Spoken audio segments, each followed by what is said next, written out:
इचलकरंजी येथे 4.5 किलो गांजा बाळगल्याच्या प्रकरणात आरोपीस जामिनावर मुक्तता देण्याचा आदेश माननीय जिल्हा व सत्र न्यायालय इचलकरंजी यांनी दिला आहे। या प्रकरणात आरोपी अभय दिगंबर धुमाळ याला शिवाजीनगर पोलीस ठाण्याच्या अधिकाऱ्यांनी सापळा रचून ताब्यात घेतले होते। सदर आरोपीकडे 4.5 किलो गांजा आढळून आल्याचा आरोप ठेवण्यात आला होता। या संदर्भात अंमली पदार्थ विरोधी कायद्याअंतर्गत गुन्हा दाखल करून आरोपीस अटक करण्यात आली होती।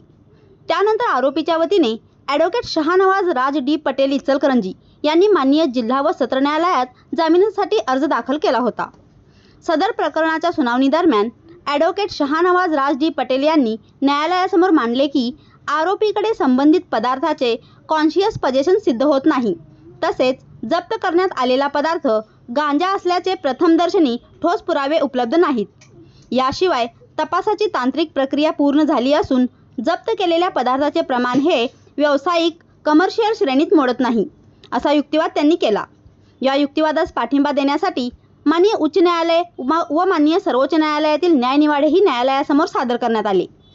दोन्ही बाजूंचा युक्तिवाद ऐकून न्यायालयाने ॲडव्होकेट शहानवाज राज डी पटेल यांचा युक्तिवाद ग्राह्य धरत आरोपीस अटी व शर्तींवर जामीन मंजूर केला।